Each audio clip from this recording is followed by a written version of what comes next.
How excited is everyone today? Fran Drescher, right? Thank you, Stacy, and good afternoon. My guest today, Fran Drescher, is one of the entertainment industry's most beloved comedians. She is also an acclaimed actress, writer, director, producer, and advocate. She is a two-time Emmy and Golden Globe nominee for the title role in one of the most popular television sitcoms of all time, The Nanny.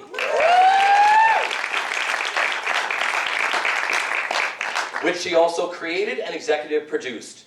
It initially ran for 6 seasons, and happily for syndication, it has not been off the air in over 20 years.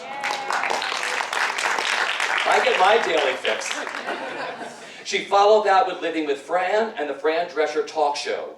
She most recently started and created Happily Divorced, the sitcom for TV Land. Yep, let's hear it for Happily Divorced. The sitcom for TV Land based on her real-life relationship with her gay ex-husband, Peter Mark Jacobson. For her memorable performance in the film This Is Spinal Tap, she won Esquire magazine's 5-minute Oscar. There's a 5-minute Oscar. She has co-starred in countless films throughout her career with the likes of Robin Williams, Dan Aykroyd, Jay Leno, and Billy Crystal, and has worked with such esteemed directors as Rob Reiner, Milos Forman, and Francis Ford Coppola. But she is most proud of her starring turn opposite Timothy Dalton in The Beautician and the Beast. Yep. A film she also executive produced, and most recently the animated film Hotel Transylvania as the Bride of Frankenstein. On stage, she has had the privilege of performing in Rug Merchants of Chaos at the Pasadena Playhouse, The Exonerated here in New York City, Neil LaBute's Some Girls opposite Eric McCormick, and the New York production of Love, Loss, and What I Wore. Fran has also graced the stages of Lincoln Center, playing Morgan Le Fay opposite Gabriel Byrne in the musical Camelot with the New York Philharmonic. She has written 2 New York Times bestsellers, Enter Whining and Cancer Schmancer. Most recently, she penned a children's book, Being Wendy, which celebrates a child's uniqueness. She is a 14-year well cancer survivor.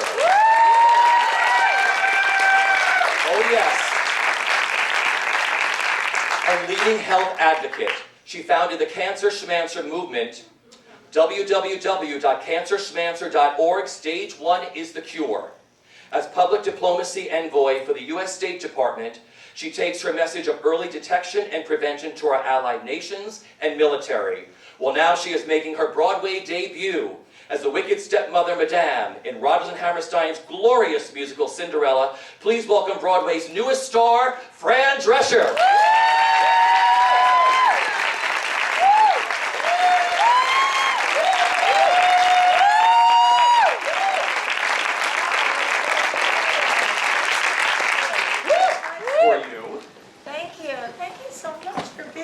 Today.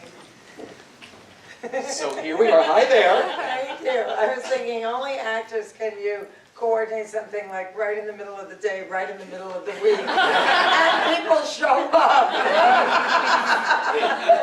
Well, welcome to Broadway. It's your debut. How do you feel? I love it. I love it. It's so exciting. I actually extended my run. It would have been over last Sunday, and I was so tired on Saturday and not really feeling that great. And I'm thinking, oh, tomorrow would have been my last day had I not extended. And they ask you to extend when you're still like excited and it just started. And everybody said you got to enjoy, if you're on Broadway already, you got to be part of the whole spring festivities when it's warm and everybody comes out, and then all the Tony, festivities. So I decided to extend, and I'm really grateful that I did, because it's just been a monumental experience in my life, really. Incredible, like nothing else I've ever experienced, and I'm relishing every moment of it. You look like you're having the time of your life up there, are you? Oh, I am. I love it. I mean, I walk out on the stage, I reinvented the character, and they created all new costumes for me. I knew why they were bringing me in. They wanted to try and bolster ticket sales, and I know why people are buying tickets to see me. And I said, you know, I'm known for my clothes. I gotta really, I'm not gonna wear the clothes the last actress wore, forget about it. I want big hair and big hats and gorgeous dresses. And William Ivy Long really rose to the occasion. It's just beautiful, beautiful costumes. And, you know, I just tried to infuse more comedy. Every time, you know, like just the other day, when I whacked my daughter with that long fur stole, which didn't exist before he redesigned it for me. And, you know, and that joke that always gets laughed didn't exist either. And I walk up and I say, you see, that was a laugh that I mined. And it wasn't there before. And I'm so happy that I've been able to kind of mine comedy in this, because I think people like to laugh. Yeah. You know, it has its dark moments too, and you know, I can be quite wicked. But even in that, I've tried to infuse, you know, I'm already thinking, well, what would be the prequel to Cinderella for my character? Why is she so wicked, you know? And there are little hints, you know, she says, I loved your father, the father of my two daughters, but then I married, you know, Cinderella's father for money. So I like invented this whole story about her. And there's this one line where I say, you know, to Cinderella, I never loved your father, I just wanted his money, was the line. And I said, you know, I'm going to change one word, maybe they won't notice. So I said, I never loved your father, I just needed his money, which makes like a huge difference for my character. And just that one little word. So I do it for a couple of performances, and sure enough, Ira, the stage manager, comes up to my dressing room, and he says, you know, you've done a change for a couple of performances now I want to talk to you about. So I'm looking at him kind of knowingly, waiting to hear what he's going to say. And he said, I can already tell from your expression that it's a choice. I said, it is. He says, well, I'm going to have to clear it with Doug. And I said, okay, but I'm doing it. And it's just so pivotal. It makes all the difference in the world. And periodically, like I'm always telling other actors that I have something to do with, because, you know, it took them a while to get used to that I was doing it completely different. And that makes it maybe different for them too. And just the other day, I love working with Peter Bartlett. And, you know, I have like a whole kind of flirtation thing with him that didn't exist before.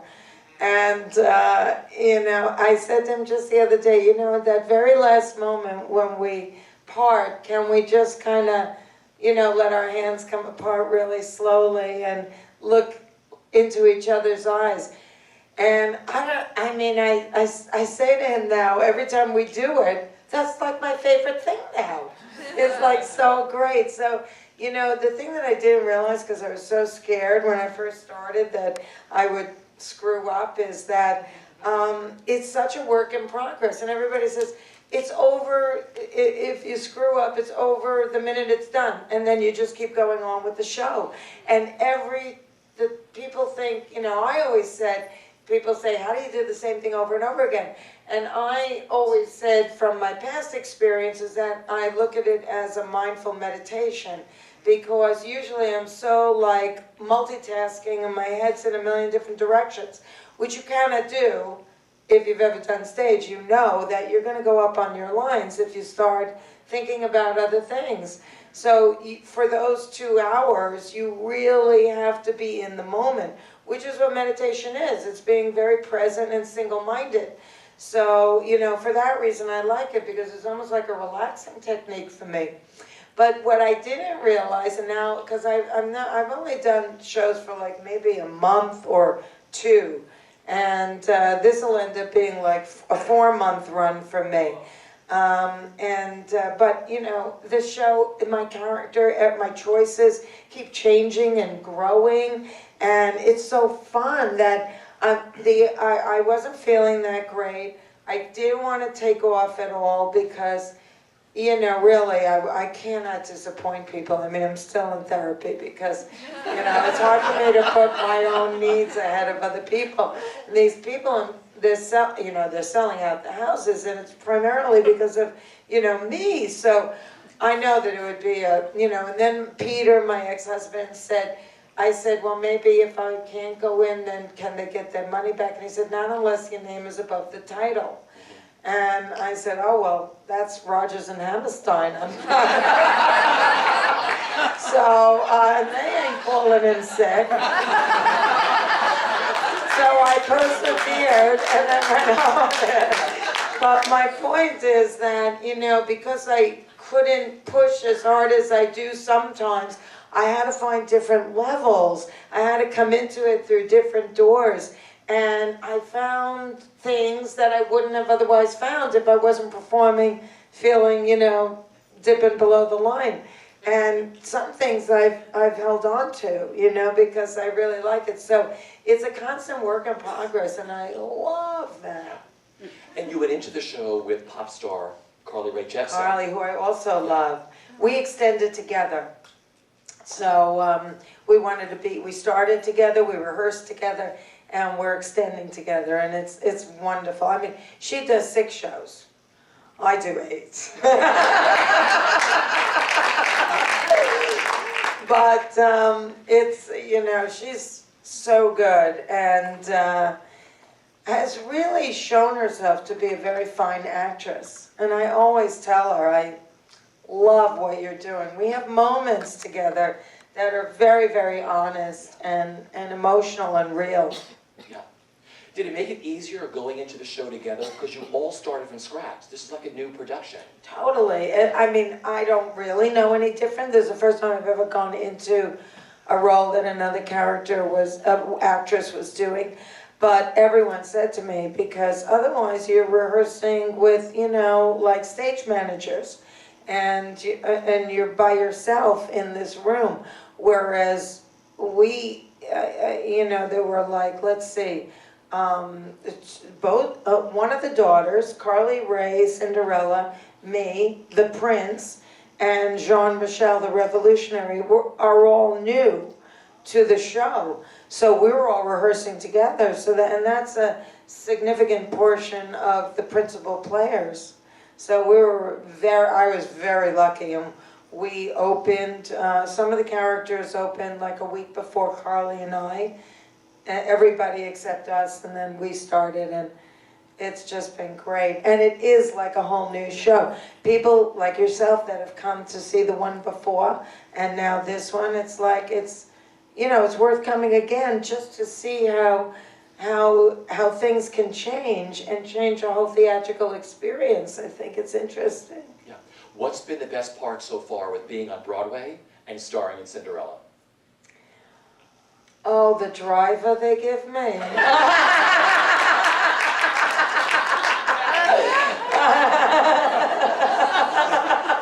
That's a big deal. Oh, you don't even know. I bless them and I bless him. Because, you know, I set up my dressing room thinking, because there have been shows like when I did something at the Lortel, well, that was too big a schlep to go to the Upper West Side in between shows, so I was stuck there. And I'm bringing everything to my dressing room. But I live so near and I have the driver. So I go home in between, and it's really nice to connect, you know, with the puppy, the boyfriend. I eat my own food. It's really nice. And then I go back. So I have to say, as shallow as that sounds, that is so, I love that aspect of it. But, you know, also just the community and the feeling that one gets from being part of such a co-supportive community. I've never really worked in any milieu that is quite like this. I mean, when an understudy goes on, everybody makes a big deal for that person, gives them a lot of support, and sometimes the cast applauds them when they go to take their bow. And when someone's leaving the show, everybody sings happy trails at the end. And then there's so much rituals beyond that stuff that I never even realized. And, and I've started my own rituals. And now it's like, everybody does their little rituals throughout the show. So there's a prop chair that's sitting right opposite a mirror that an ensemble player always starts putting on our makeup on. And I'm usually done, and so I decide I'm going to sit my ass in the prop chair. And I start talking to Kendall, and I've gotten to know her, so I call that the Kendall show. And while she's putting on her makeup, I'm sitting opposite her, and we're talking the whole time. And then when I have to get up at a certain point, and I walk to the wing, Sam is dressing right in the side wing there. He's taking off his clothes and that's the Sam show. So me and like 3 other women always get there in time for the Sam show. And it's like, I said, do you mind that we objectify you in this way? He says, no. And his ratings are great. Such a good show, very adult. We all enjoyed the Sam show. That is priceless. I want to go back to the beginning. Where did your love for performing begin, and what were your early outlets? I think when I was even a little girl, I was obsessed with watching I Love Lucy. So that was the first thing. I remember asking my mom once, can they see me? That's great. No, Fran, be normal. And then I kind of, by junior high, I think that I had decided I definitely wanted to be an actress. And then I started taking classes at like HB Studio. I went for half a day every day in high school to be part of their theater career program, because when I went to high school in the mid-70s, this was like the innovative school of the 70s, and that was a very optimistic time in education, particularly in New York City. And so this was a career-oriented school, and you chose a career, and mine was theater careers, and that's where I met Peter. I actually met him before then, because in 10th grade I was in Charlie Brown, and he was the pianist that accompanied the show. And we kind of became friends then. And then in the following year, my junior year, we both ended up in this theater careers, and that's where we really became best friends. But Ray Romano was one of your classmates, right? Yes, Ray Romano, but he wasn't curiously in theater careers. He said he was too shy. And I didn't really know him because, he wasn't one of the cool people in this. But there he is in the yearbook, and he was the one that, remembered. Yeah. That I didn't even know, and it was at like a press event when we were both on CBS at the same time. And they said, is it true that Ray Romano went to your high school and was in the same graduating class? I said, what? No. But it was true. And then Jerry Seinfeld and I both were at Queens College, so we, were written in the Queens College papers. I guess one of the more famous alumni. And I dropped out. I don't know what he ended up doing. You couldn't take an acting class there until you were like a senior, and I was already going up on commercials, taking the bus and the train into the city. So it was kind of, I had to just move on, and I knew what I wanted to do. So I went to beauty culture school at night to become a hairdresser if all else failed. Let's talk about, what's it called, Altissima? Altissima Beauty Institute in Flushing, Queens. And Peter went too, of course, we were so tied at the hip.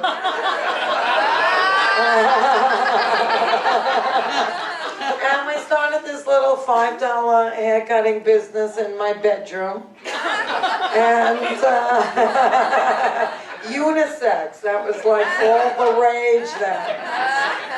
And then, you know, when we ended up going to LA, when we were just not even 20, but just about to turn 20, we just kind of cut our friends' hair. So we ended up cutting David Caruso's hair and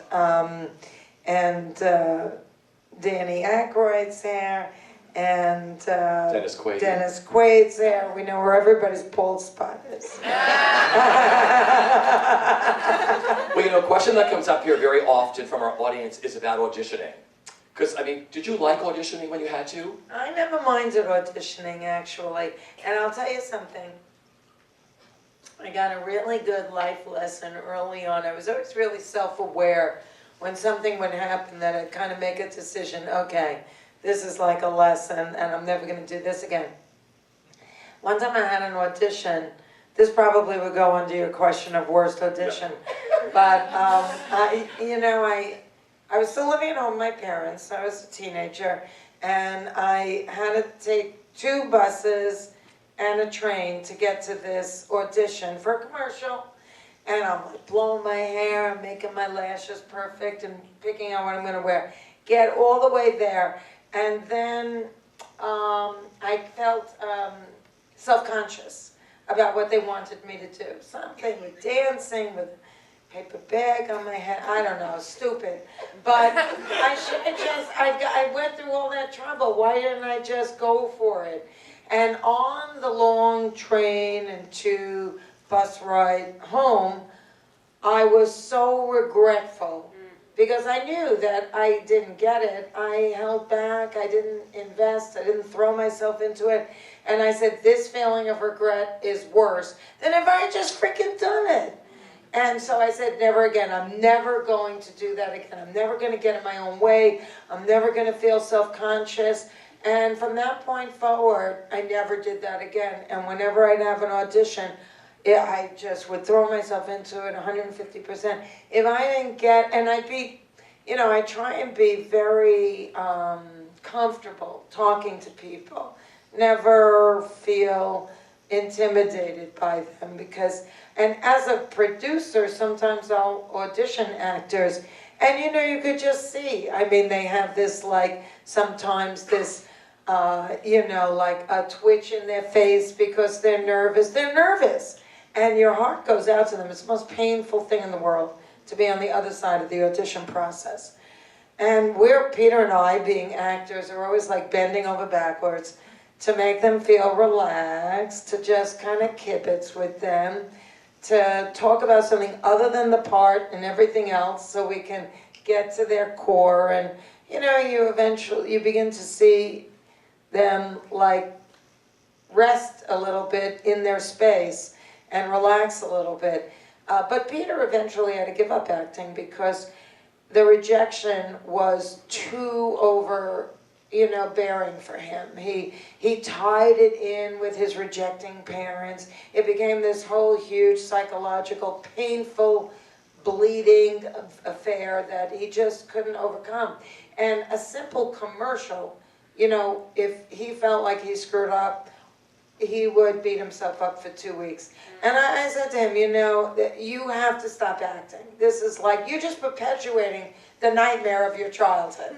So, you have to get behind the scenes.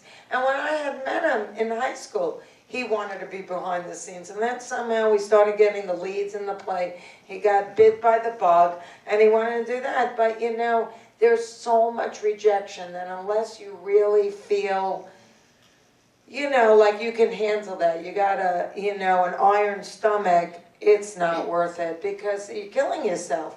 So he eventually made that transition into writing, producing, more out of self-preservation.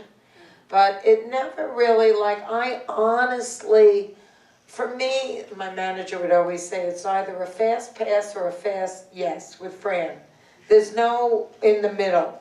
It's either, you want this or you don't want this. And when they don't want this, I always felt like they made such a big mistake.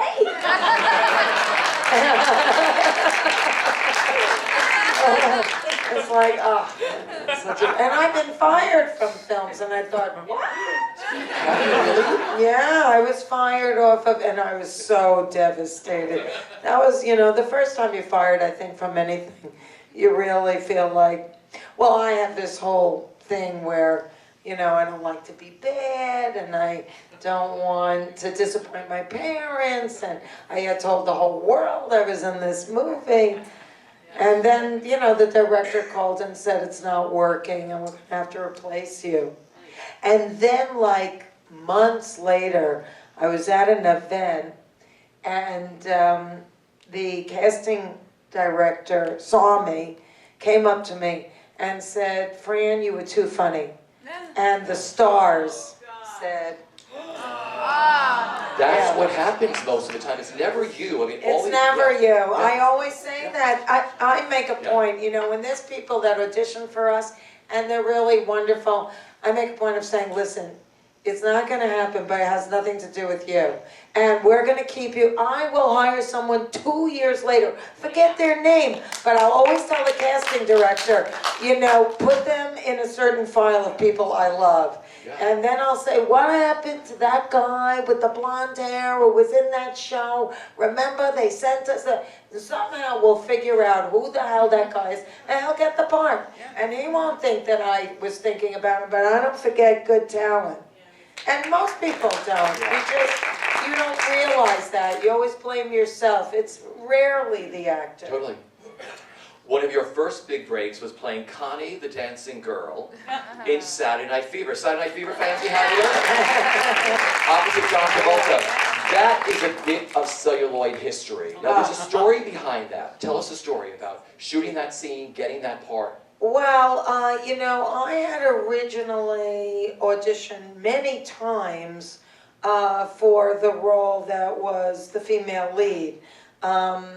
When John Avildsen, the director of Rocky, was directing the show, the movie. And then somehow he got fired, and they got John Badham.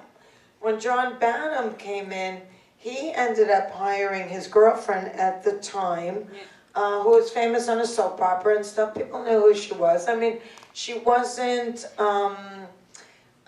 someone that I think was living that part. Like a lot of other people in the movie were very authentic New York people. But it didn't matter. I was just grateful because he still called me back in for a much smaller part, didn't care, was thrilled, and I got the role of Connie, you as gonna bet as you were on the dance floor. And my dad was working in Brooklyn at the time. It was a closed set at the 2001 club. And my dad was working in Brooklyn. If you've seen the movie, I have like 3 lines in it. And he said, I'm visiting one of the actors, and the security said, well, it's a closed set. And he said, but I'm the star's father. And they said, oh, right this way, Mr. Travolta. And he walked right in. But that was, I think, it was an amazing experience for me. I had never done a movie before, and I didn't know anything. And when I didn't know how to get home from this location. I didn't know how to navigate my way home. And I said to Travolta, where are you going now? And he said, well, we're going to Daly's. And I said, Daly's Daffodil? Because I remember when I took the bus home to Queens from the city, we passed this restaurant called Daly's Daffodil. And he said, no, like rushes. And I said, oh, Mom. I had somebody, who was somebody with a walkie-talkie. I don't know how to get home from here. Somehow they gave me like all the different trains. I had to navigate my way home. My dad must have dropped me off because I don't know how the hell I got there. I had no clue how to get back. I was an extra, because back then, you know, to break in, you would do a lot of extra work in New York City. And I was an extra, one of my first extra jobs, and I was supposed to look like an upscale shopper. And I was a total kid. But I always had nice clothes, and I'm walking with my shopping bag, and the scene is taking place like really literally a mile away. And I dropped my shopping bag, and I honestly thought I blew the take. So I started going, cut,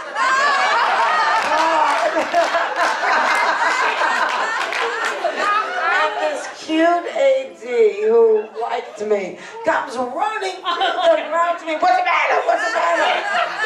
And I said, I dropped my shopping bag, so it's not gonna match.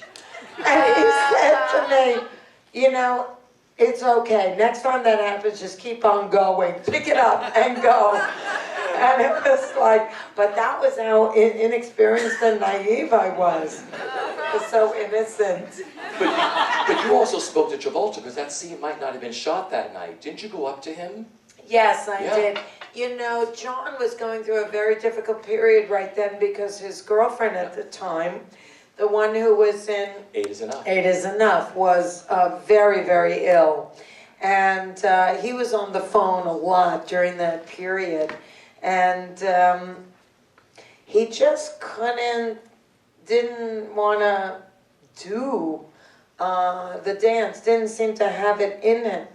And I don't know where I got the chutzpah to say this to him, but it was my scene. And I wanted, you know, I was afraid they would, you know, cut it if he didn't do it. We were never going to get back to this because this was like my last day.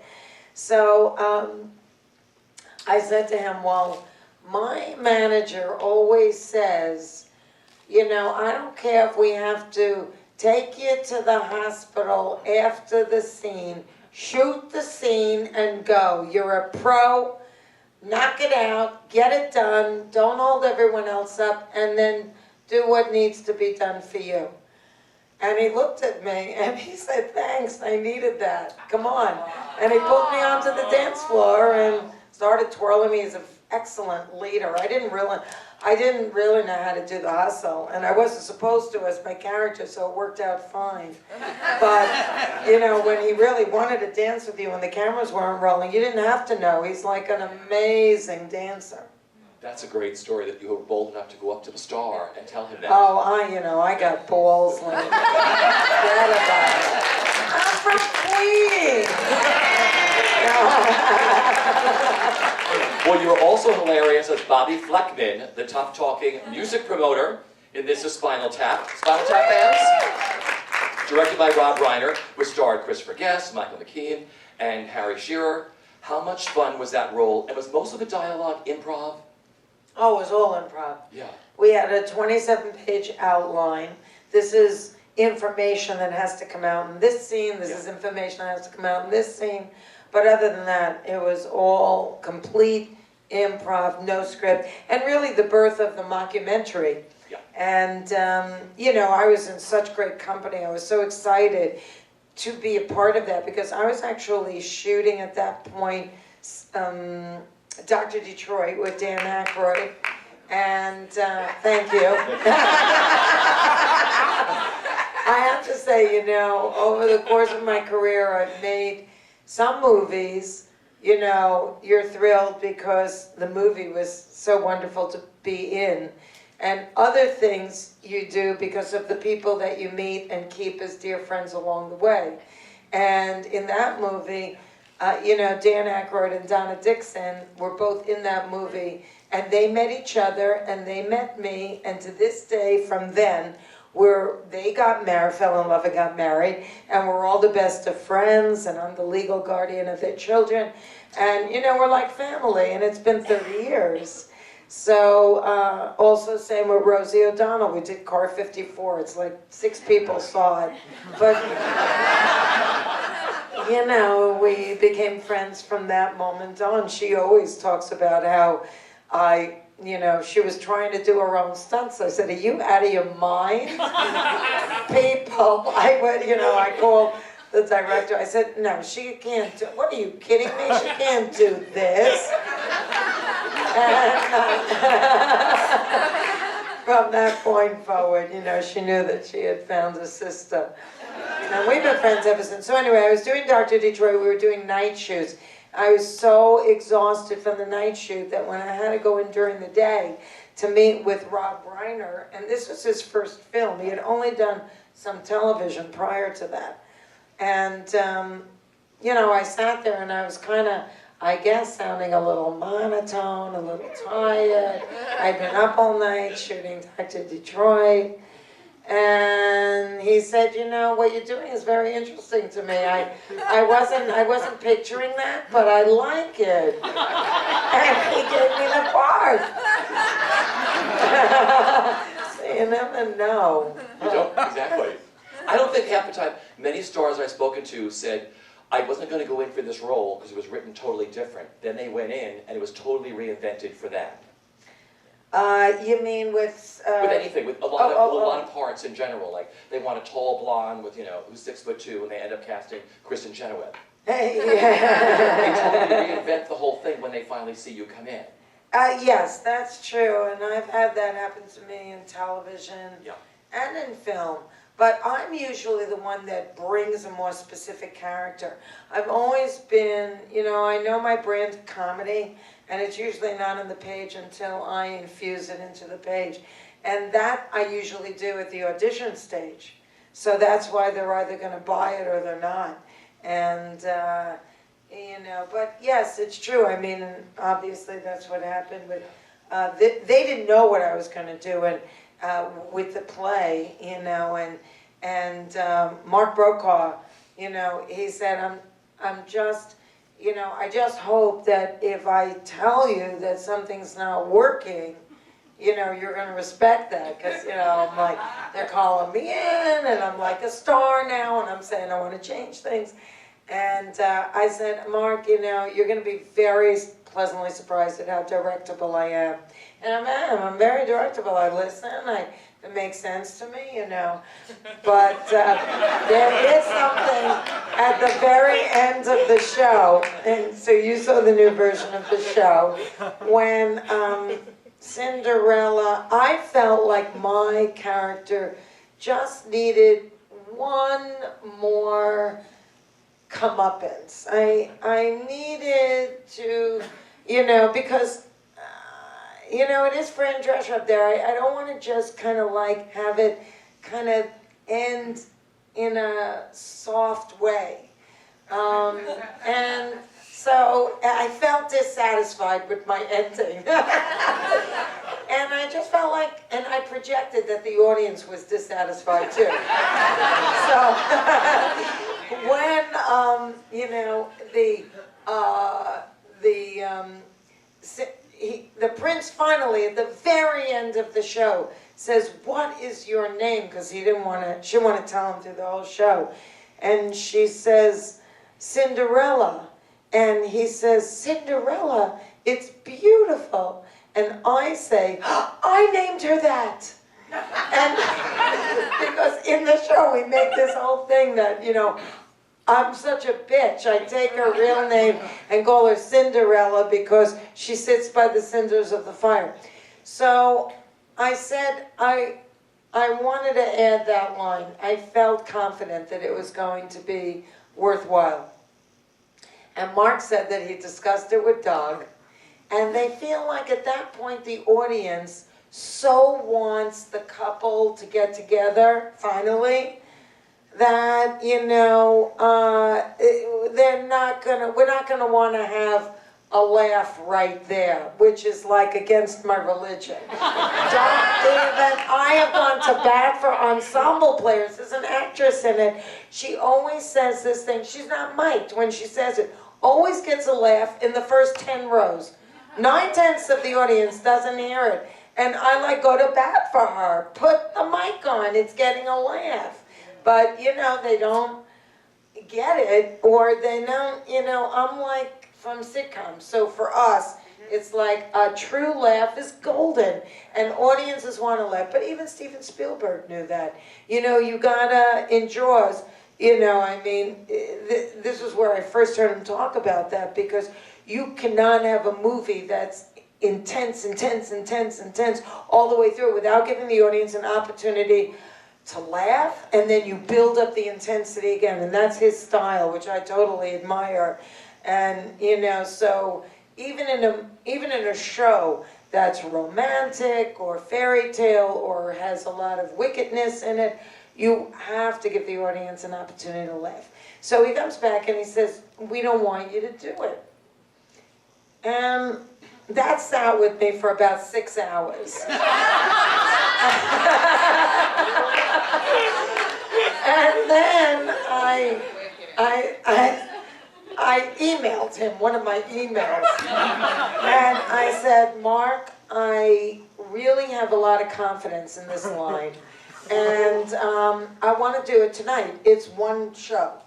Let me just do it tonight, and if it performs the way I think it's going to, then, we can decide whether it stays in or not. So by the grace of God, I do it, and the audience has a huge baffo. And I even direct the prince to, acknowledge me. He knows I'm trying to kiss his ass, and he's charmed by me, And, from that point to now, 10 weeks, 11 weeks later, I do it every performance.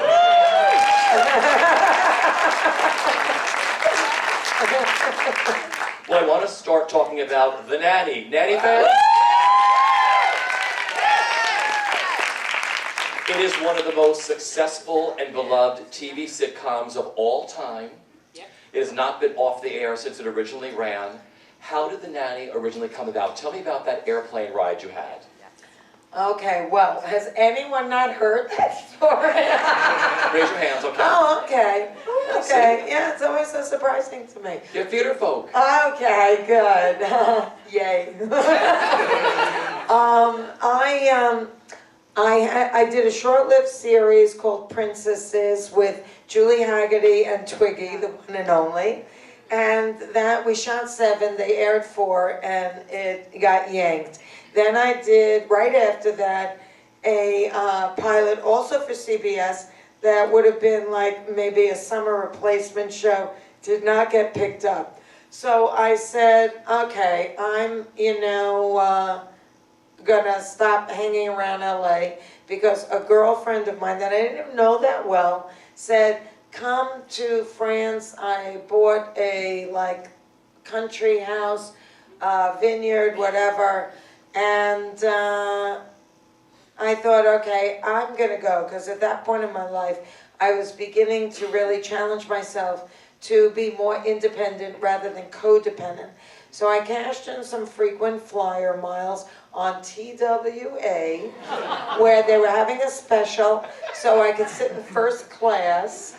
And I take the plane to visit this girl that I didn't know that well, but Peter was going through one of his gothic depressions. Some audition must not have gone well, and he wasn't getting out of his bathrobe.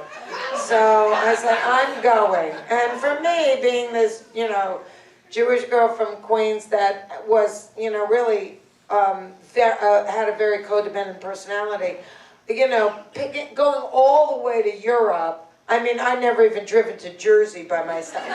So it was a huge deal for me. In fact, I had to keep talking myself, off the ledge, saying, okay, all I have to do is get from here to Paris and then connect. And when I get off of that second plane, my girlfriend will be there.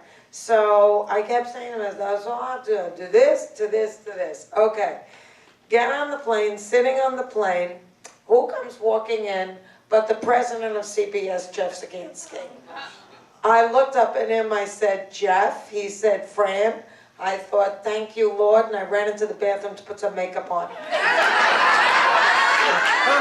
As I'm powdering my face, I'm saying, carpe diem, because I remembered that little girl who had blown the audition. And, you know, opportunity knocks every single day of our lives. And it's up to us if we're going to, you know, take advantage of it. And this was like a huge opportunity. Because where was he going to go? Coach? He was like a captive audience. So you know, when I come out of the bathroom, he's kind of hanging out at the flight attendant station. Back then we called them stewardesses. And I said, oh, hi, Jeff, yeah. You know, we start talking. He says, Fran, we've got like 30 pilot scripts that we're producing and a lot of stuff coming down the pike. Now, nowadays, they don't spend that kind of money, but this was the 90s. So, you know, now you're lucky if a network will do like 6 pilots in a season. And then they were just cranking them out. So he said, there's going to be, you know, a lot, we'll find you something else. And I said to him, talk about chutzpah, I said, you know, I don't think you're going to find me anything that fits me hand in glove. But you should hear what Peter and our ideas for me are. Because I have a very specific brand of comedy, and we know what that is. Now, I had already done so many bad pilots that I decided to myself that I was not, and now I'm kind of approaching my mid-30s. And I said, I'm not going to be turning 40, going on unemployment again, and I really, at the end of the day, would rather have money than be an out-of-work actor. So I said, if I don't get my ass on the inside in the next 5 years, where I have some control, because I was feeling like they were making mistakes. They're not listening to me, in my opinion, because who the hell am I, the nutty neighbor in the pilot? And, you know, I'm not a producer, I'm not a writer. Why should they listen to me? So, but I realized that that's the place where you have the power.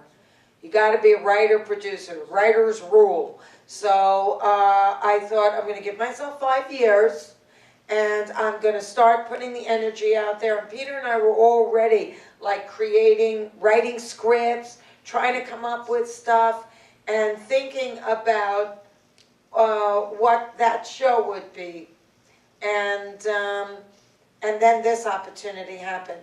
So by 9.5 hours later, he said, okay, when we both are back in LA, call my office and I'll set you up with development. Years later, when we were a big hit on CBS, he said, I cannot tell you how many actresses have come to me and said, have I got an idea for you, for me? But he said, yours was the bullseye. And I didn't even have the idea for the nanny when I was telling him all these great ideas that we had. We were writing a show that was a little more adult, a little later, you know, unbeknownst to us.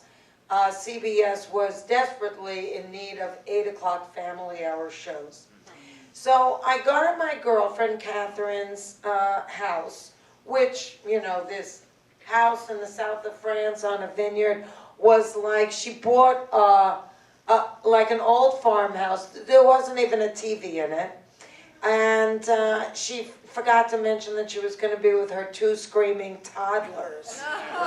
And I'd never even lived with kids before, and I thought I would lose my mind.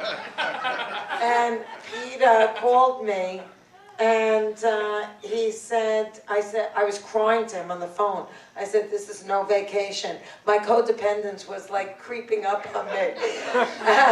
And he said, well, you know, Twiggy called and said, since you're so close, you should come visit them in London. Now, normally, I mean, close. I'm in France. This is not close for a codependent who's making our first trip to Europe. But I couldn't get out of there fast enough. So I changed my ticket. I said to Catherine, I love you, but I'm leaving. And got onto a plane to London, rerouted my ticket home from London. Well, I was staying with Twiggy and her husband, Lee Lawson, at their flat in London. And they have this little daughter, a proper little, like, 12-year-old British schoolgirl. And Twiggy and Lee were busy working on something, so they couldn't even hang out with me. And I'm like, oh, I have to do London all by myself. And so I start schlepping this little girl with me all over the city. And finally she says to me, oh, Fran, my new shoes are hurting me. I'm thinking, what the hell is this? What does she want? Me to take her home? So I said to her, oh, honey, just step on the backs of them. She looks at me, won't that break them? I said, break them in. I'm thinking to myself, I could not get this out of my head because I'm thinking, this is so funny. I'm not telling her what's good for her as her caregiver. I'm telling her what's good for me. I go back to their flat that night. I cannot stop thinking about this. And it's 5 a.m. in the morning. I call Peter. It's 9 hours earlier, 8 hours earlier in LA. So I knew he would be up. I said, Pete, I think I got the idea for what we're going to pitch to Jeff Sagansky. He said, what is it? I said, what do you think about a spin on The Sound of Music, only instead of Julie Andrews, I come to the door.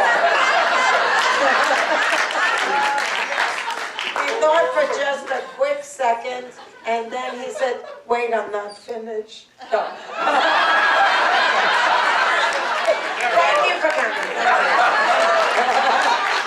Oh, okay, I know. I'm just teasing. Thank you. I appreciate it.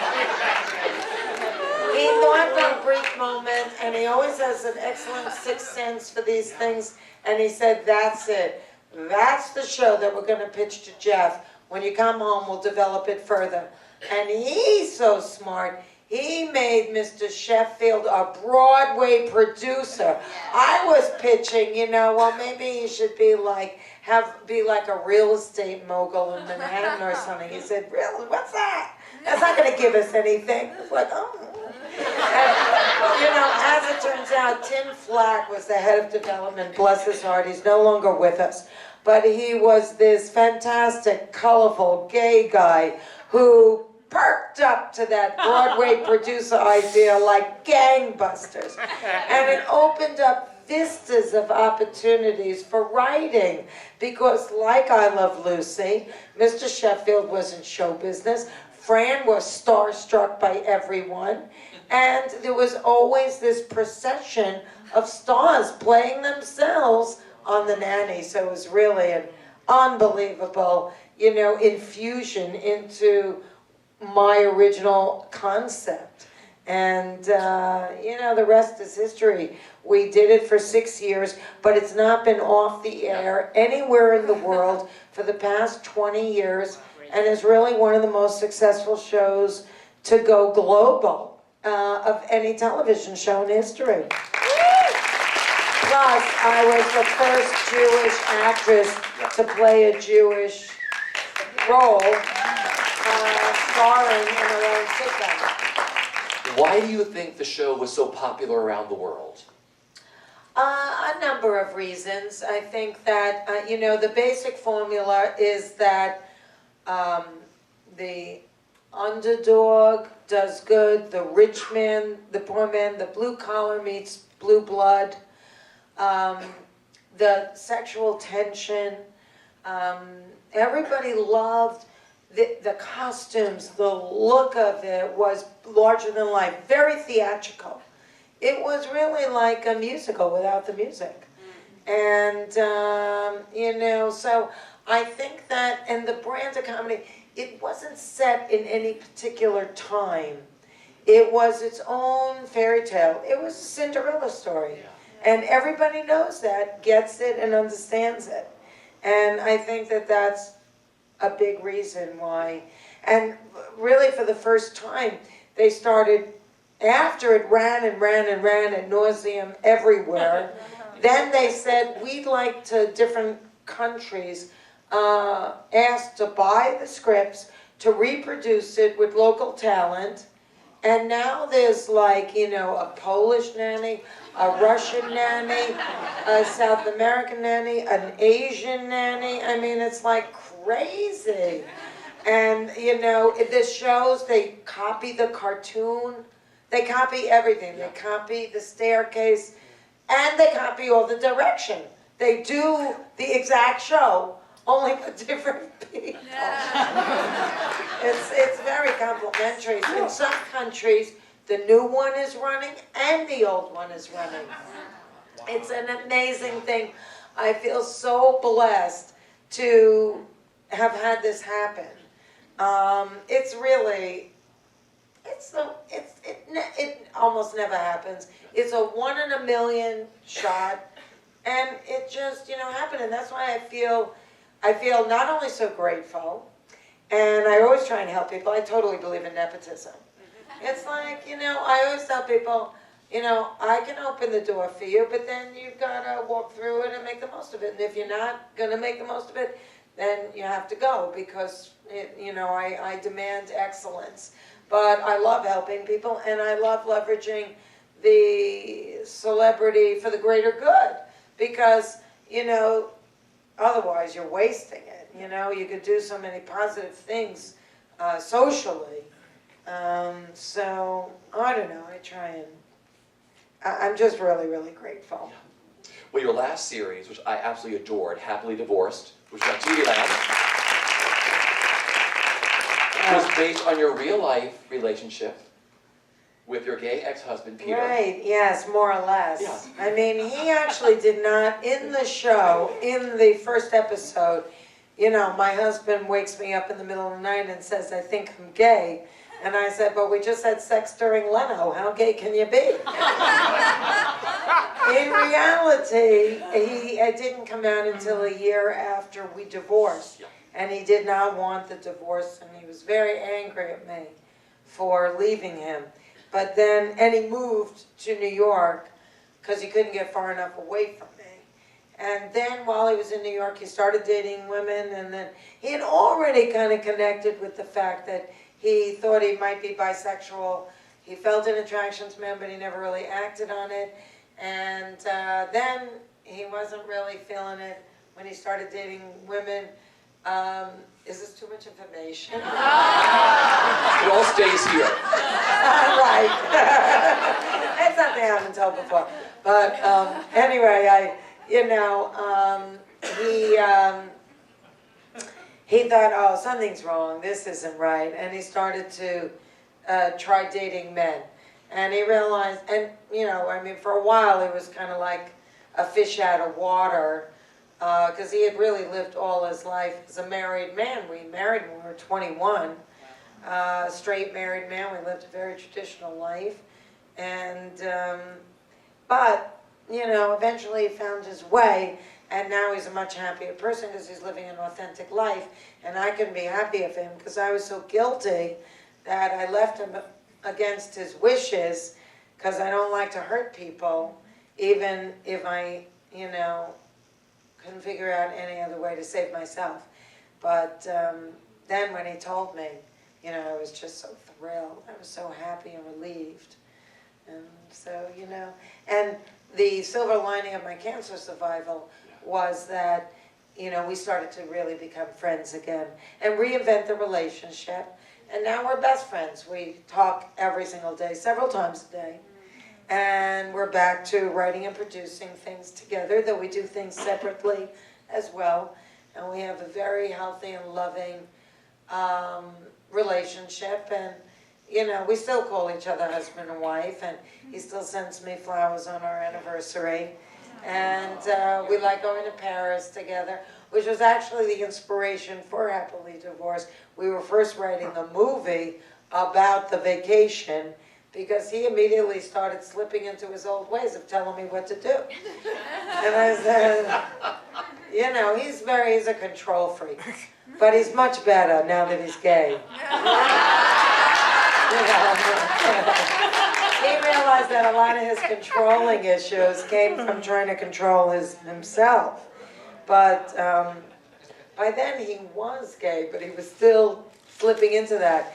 And I was like, we were in Paris, and I was like, I wasn't really late, but you know, he came into my room with like an attitude. I fell asleep in the bed, and then I was still putting on my makeup, and he said, come on, we have a reservation. And it's like, you know, well, I'm getting ready. And he said, well, we're going to be late. And I said, first of all, I'm like a Beatle in Paris, okay? So they love La Nounou Don't Faire. You know? That's the Nanny. Second of all, even if we're 15 minutes late by Paris terms, that's 45 minutes early. So what are you worried about? And he said, well, I would have rested longer too if I knew. And I said, but I was sleeping. I didn't know. Until I woke up. So finally I said, look, we're not married anymore. I don't have to put up with this bullshit. You don't want to go out to dinner with me? Don't. Do your own thing. So that shut him up. And then suddenly we realized, well, wait a minute. There's a relationship here that hasn't been explored yet. And it's these two people that are divorced, and he's gay, and they have to keep straddling this fence between not slipping into their marriage roles and allowing each other to become who they are now. And first we started writing it as a movie, and then TV Land called me and asked me if I wanted to pitch ideas for, you know, a television series for me to write and produce. So they, oh, that's great. Maybe I don't have to be in front of the camera this time. Maybe I don't have to hold my stomach in all the time. And I was doing a very short-lived talk show, the Fran Drescher talk show, TAWK. So at first I said no, I was busy doing this. And then I said, I don't know if this thing's going to go, which it didn't. So I said, no, I told my assistant, set up a meeting. Let me come up with a few things. And I had a few ideas that I actually did. I had not worked again with Peter since the Nanny. I didn't, you know, if I was ready to or he was ready to. And I was working with a friend of mine who was an executive producer on all my shows too, who's here today, Frank Lombardi. Where are you, Frank? Oh, hi, Frank. So we had come up with a couple of ideas. So I went in my shopping bag with ideas that Frank and I thought of, and that I thought of, and I was just ready to pitch them all. And before I even had a chance to say it, the guy says to me, what would be the show you would want to do if you were to star in it? And I said very cavalierly, right off the top of my head, oh, that's easy. That would have to be the relationship between me and my gay ex-husband. And I said, so now you want to hear my ideas? He said, why? I just bought that one. So I thought, oh, okay. I got in the car after the meeting. I called Peter. I said, I just sold our relationship as a situation comedy pilot, and I think we should call it the same name as the movie, Happily Divorced, and I think you should come in on it as my partner. And that was the beginning of Happily Divorced. And Frank came in on it as an executive producer, but it was, you know, Peter and I ended up creating it. Your whole as life our is, story. Yeah, your whole life is like an I Love Lucy episode. It really is. Well, you know, a long time ago, I heard Neil Simon in an interview say, write about what you know, and what he knows are all those people that he grew up with. Sure. And that's what he wrote, and his own story, you know, as a divorced man or whatever it is. And I took that to heart when I heard it years and years before I became a writer. And I said, Neil Simon always said, write about what you know. So now I'm, you know, Peter and I are both this way. Frank also. It's like, you know, we're always in the moment and observing the moment too. And realizing, oh, this is funny. This could be an episode. This could be a series. something like that, so, yeah. It was a great It's a show. great, you know, and even people like Renee Taylor. Renee Taylor would not turn down. And years before Peter and I became a writer-producer, you know, one of our favorite movies was their movie. No, before that they were in. Made for Each Other. Yes! Made for Each Other was always on one of my top 10 lists. And, you know, it was like such a perfect little movie and everything about it. And I remember years later, I said to her, when you were at the Orange Julius drinking the orange juice thing, and you start talking to him, and the pulp is hanging on the ends of your nose, was that an accident or a choice? She said, Fran, it's all a choice. And she will not turn down any like new age party. It doesn't matter what it is. She goes to observe herself in the experience. And that's why even in Made for Each Other, she goes to like a group counseling session. And, you know, all of it comes out of her firsthand experience, because as a writer, you have to live and observe your life or others, whatever, you know, but you have to keep throwing yourself into life. If I didn't go to Europe, there wouldn't be a Nanny. You know, Peter was always waiting for the phone to ring, and it's like, you know, we can't wait for the phone to ring. We got to live our life. You never know where opportunity is going to knock. And you got to get out there, throw yourself into the world, and that's when things come back. And it makes you a more interesting person. When I talk to Jeff Sagansky, I have stuff I can talk about. You know, I mean, I wasn't rich then, but I always like to go to good restaurants, even if we saved up. I could talk to somebody on his level. And it's really important to do that. I was always, you know, but I come from a very humble background. I mean, my dad worked 2 jobs when I was growing up. Growing up in Queens, New York, public school system, all of this stuff. And, you know, but I had an appetite to become a little more cultured, to grow into another version of myself. And so, you know, I had an appetite for that. And so I made a concerted effort to learn about wine, to go see opera, you know, to do things that elevated my exposure.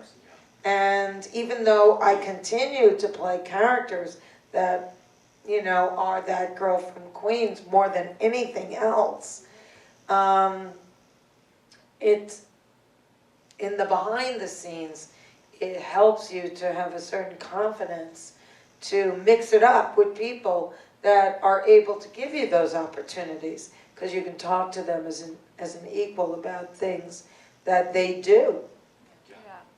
I want to get into your books. You are a best-selling author. These are 2 of the finest books you will read about handling a life in show business, and you talked about briefly about your cancer. Cancer Schmancer is an incredible book. I reread these books last night. These are 2 of the best books you will ever read. Really, really wonderful.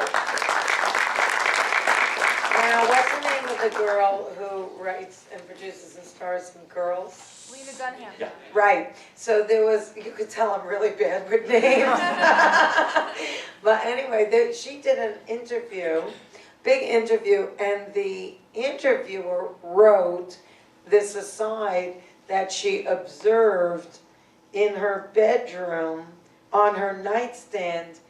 This book, dog-eared, every page was dog-eared, dog-eared. I felt so honored because I love that show. And this book was used quite a bit in Sex and the City when she had cancer and she was with the younger man. That's all about me in this book. Well, let's talk about this book. You were a 14-year well cancer survivor. Thank you. Was Was it cathartic writing the book? What was the purpose of writing the book? So Tell me what you got out of it. I had to Yeah. write 4 versions of this book, and longhand. I wasn't computer savvy, Yeah. like to write a book. I liked writing with my Mont Blanc pen on yellow legal pads, pad after pad after pad. And I wrote a draft, and I have this little cartel of people that I really trust who'll tell me the truth.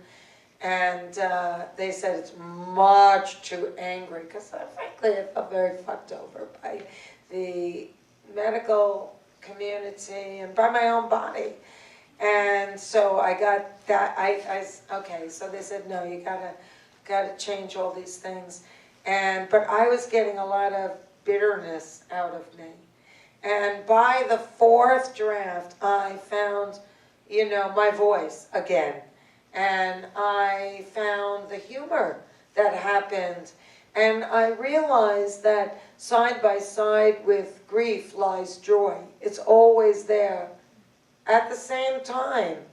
And, we just have to really push ourselves to climb out of, the agony that we're mired in, and look around and see the comedy and the joy, because it's always there, and always kind of find a greater balance, because no one leaves this planet unscathed, and but it's a slice of the pie of your life, and if you make it the whole pie, you may not survive it. You may never pull yourself out of the depths of despair. And I've been there a few times. I was raped at gunpoint. Shit happens. But what you do with it, how you grow through it, what becomes of you as a result, is really what makes all the difference. And I'm not glad I had cancer. I don't wish it on anybody, but I'm definitely better for it. And my life lessons and opportunities started immediately. When I was raped, I couldn't tell my parents I was raped. I had my sister tell them.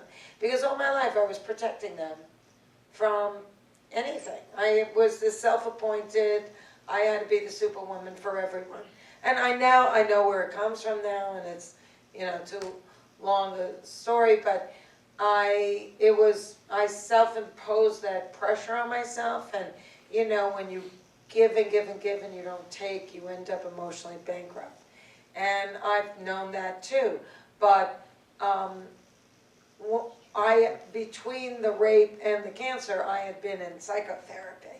And so when I was told I had cancer, I didn't want to have to call my parents and say I had cancer, but I knew I had spent all this money on therapy.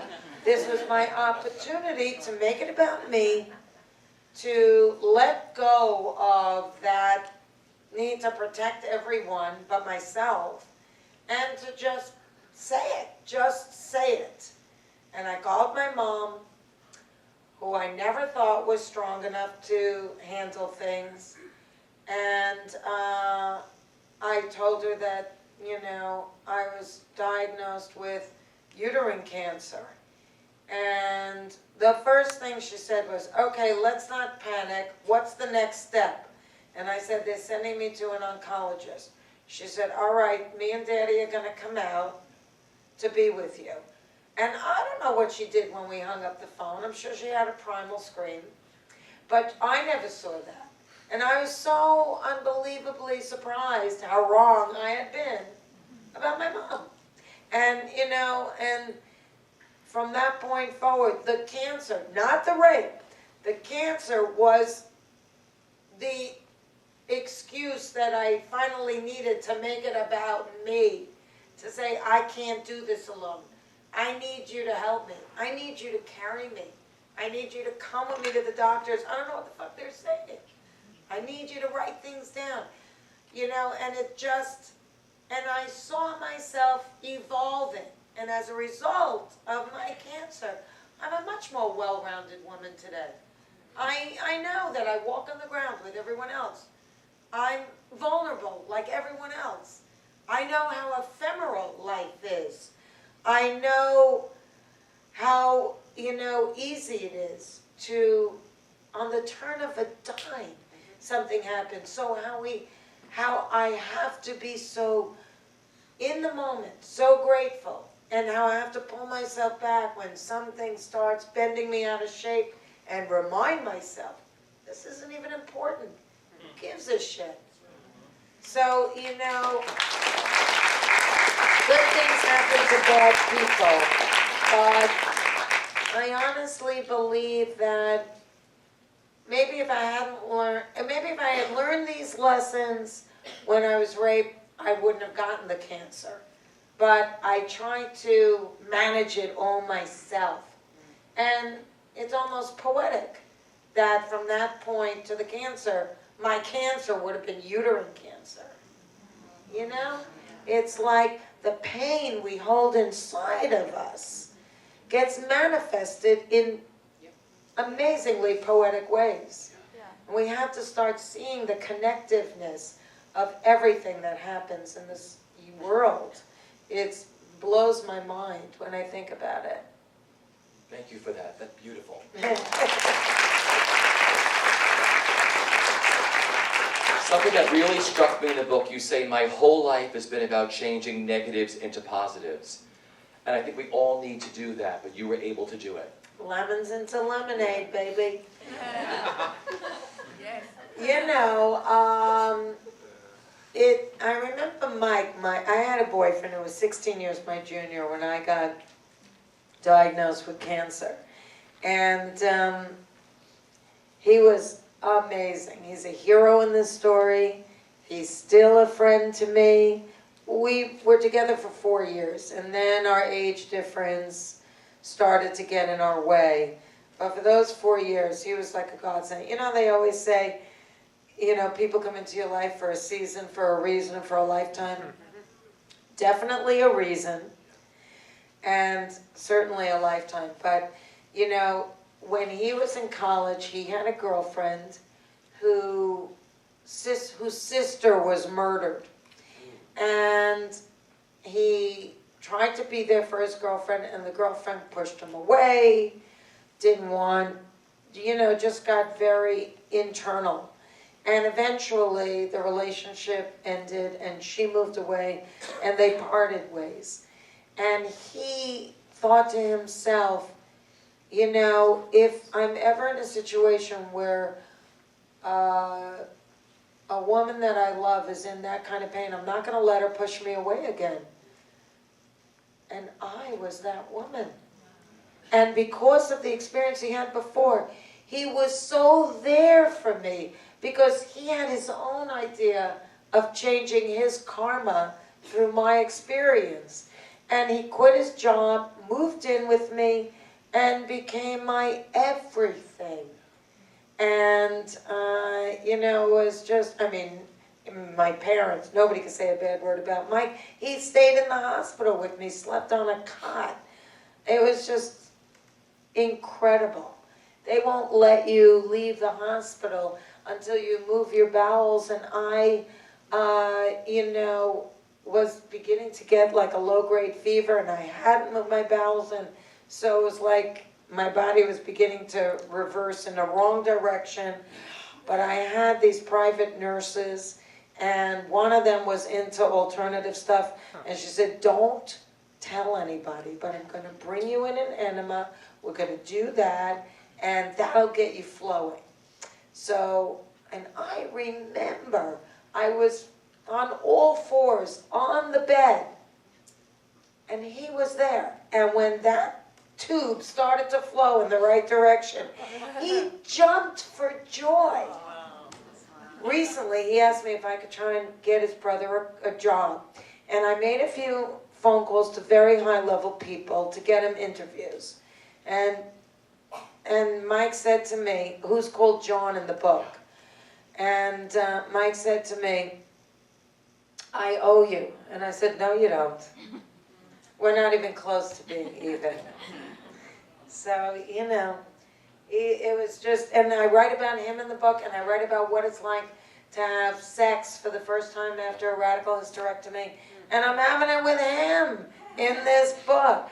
And so, at the time, he said, you know, I want you to change my name. I don't want to be defined by this book. But as the years have gone by, he tells people proudly that he's drawn in that book, and rightfully so.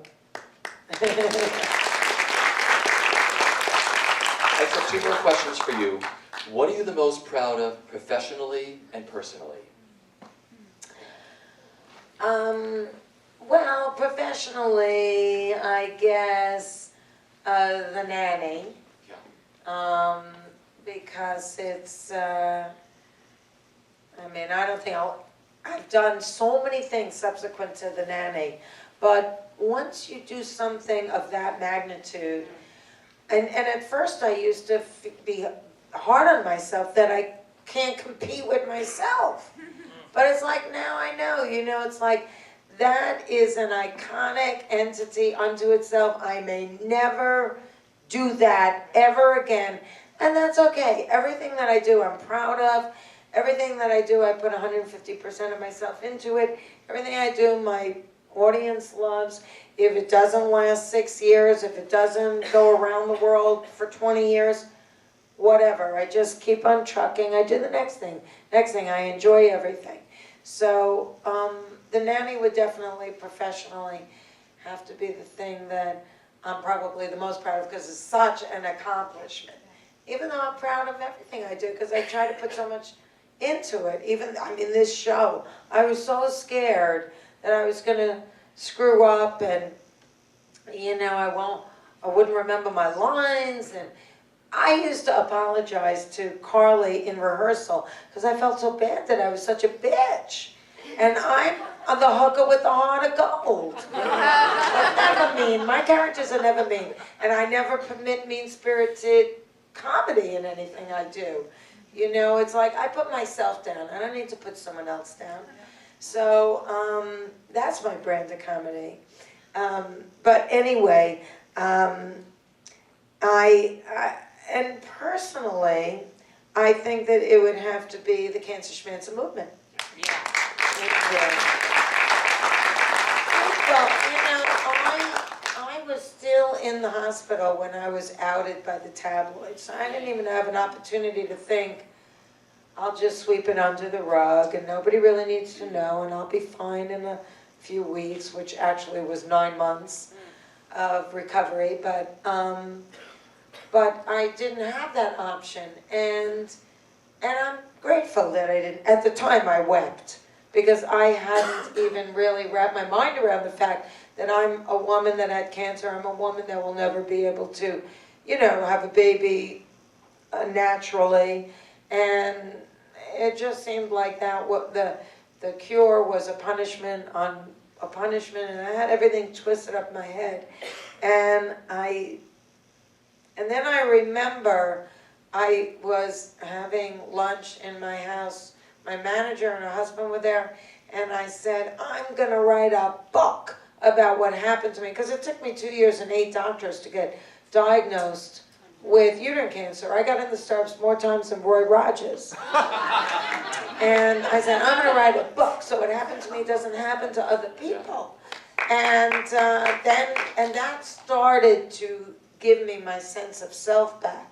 And then when the book came out and it became a New York Times bestseller, so you go on book tours, you go on the lecture circuit, and what I realized was what happened to me has happened to millions of Americans. Misdiagnosis and mistreatment, and for many, though fortunately not myself, late-stage cancer diagnosis as a consequence. I was, by the grace of God, after 2 years, still in stage 1. So I didn't even need any post-op treatment, just, you know, they yanked everything out, and, you know, that was it. But I realized that the book was not the end, but just the beginning of what has to become a life mission. Because these people are rushing the stage after I talk and wanting me to help them. And I started to formulate a vision for what I thought needed to change in this country, because the reason why we lose loved ones almost certainly to cancer is due to usually late-stage diagnosis. If everyone was diagnosed in stage 1, almost everyone would live, if not everyone. So it's unconscionable that in a country as great as ours, that people are being diagnosed in late stages, and it's almost completely driven by big business health insurance, and what they say we can and can't get at the doctor's office. So, you know, that started me on this wavelength, and people wanted to connect with me, and I knew I needed to have a hub, and that became the Cancer Schmancer movement. And we're a three-pronged organization. The cornerstone is stage 1 is the cure. So early detection was the cornerstone of our organization, and Fran Vans came out of that to help women who are uninsured or underinsured, or English isn't their first language, and they're marginalized in society. They almost always are diagnosed in late stages and certainly usually die. So we have Fran Vans that go like ice cream trucks into low-income neighborhoods, and education programs for everyone to recognize what the early warning whispers are, know what tests are available, and then know how to transform from being a patient into a medical consumer, because the very word patient implies passivity. And, you know, we put more time and energy into the buying, selling, repairing of our automobiles than we do our own car, than we do our own bodies. And I don't give anyone power of attorney over my money. I'm certainly not going to do it over my body. And if I hadn't been so persistent, I'd be dead today too. It happens to be a slow-growing cancer, but it's what killed Anne Bancroft. And I remember I was eating in a restaurant and somebody said, "Oh, did you hear Anne Bancroft died of your cancer?" And I got so nauseous. The food was like right stuck here because, you know, such a slow-growing cancer, you know, must have been really the symptoms ignored. I don't ignore symptoms. I hadn't even coined the phrase medical consumer yet, but I kept going to, while I'm doing the nanny and my marriage is falling apart, I'm having my assistant call different doctors to go to another doctor, another. I'm thinking, this isn't helping me. What you're telling me is not working. So, you know, and then the second thing is prevention. Let's not get cancer in the first place. How's that for a cure? And so, you know, over 95% of cancer is environmental. And the most toxic place we spend the most time in is our homes, which we have the most control over. More toxic than living across the street from an oil refinery is the amalgam of carcinogens that we expose ourselves to from the minute we wake up to the minute we go to bed. A woman is exposed to 15 carcinogens before she even leaves the bathroom. A man 8 to 10.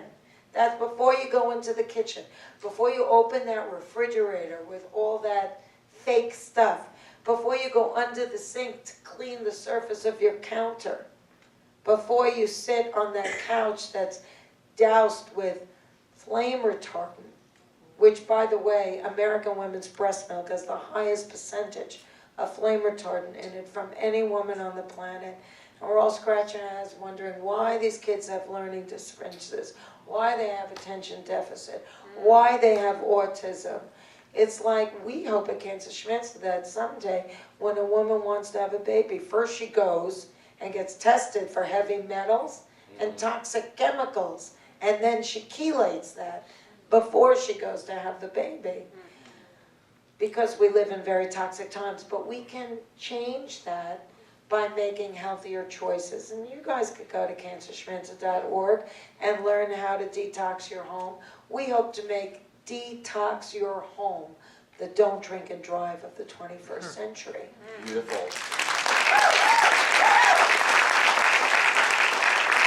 And then the third prong is policy change, and we're very active in Washington. And here's this, you know, college dropout, chubby girl from Queens, but I march. It's my citizen's right to do so, and I actually was very instrumental in getting a law passed in Washington by unanimous consent, which means all 100 senators said yes, Fran. And now we have another bipartisan bill because poor health is the great equalizer. and I won't even touch a initiative unless it's bipartisan. And, because I'm a unifier, not a divider. And so now we have the Carcinogen-Free Label Act, which is gaining traction on both sides of the party lines. And it's very important because it will help consumers go to the market and see a whole host of things that have a stamp of approval by the government that by today's standards is considered carcinogen-free. And, that will just help the consumer to make healthier choices. And if I do my job right, many consumers will buy those products and in so doing dictate manufacturing trends. Because manufacturers at the end of the day don't want to kill you, they just want to sell you. But they'll sell you anything you're willing to buy, which is right now anything. And so we have to stop that and start thinking about what are we putting in our mouth, on our skin, all of our personal care items, and what are we cleaning and gardening with. Just start with that. When you've mastered that, then you could start thinking about, what's that no iron shirt my husband is wearing? That's 100% cotton, but what makes it no iron? It's doused with chemicals. 10 years after washing that shirt, it's still off-gassing chemicals. What's that new car smell? What, is those flame retardant pajamas my kids are wearing, and all of that stuff that we have to start thinking about. What is the bed I'm sleeping on 8 hours a day? What's that made out of? And what kind of off-gassing is coming out of that? They say that prostate cancer and breast cancer has gone up since we started wearing man-made underwear fabrics. Nylon and all of that stuff, it's all chemical. So, do I have a gorgeous bra that's made out of organic cotton? No. I wish there was one. And this will come. But fortunately, I don't wet bras all the time. But if I did, I would have to switch because that's, except when I'm trying to, be a little sexy. Well, my final question is, what is the best bit of advice that you've been given that you live by? Don't mix imagination with fear. It's a deadly cocktail. I mean, I have tons of people always say, I think that you said 4, sayings in that one sentence you said, but they really help. They're really meaningful. And they've got me through some pretty serious things. But that applies to so many things. We start using our imagination, mixing it with fear, and it hurts us in the end. So we have to put a rubber band on and pull it and say, stop that. And you may have to do that 20 times a day until you reprogram. But it does work. Well, I have kept you much longer than I was supposed to. I want to thank you for one of the most beautiful and personal afternoons. And if you haven't seen Cinderella, go see her. If you've seen it, go see her. Thank you so much. You guys are awesome. I really, really appreciate it. Thank you.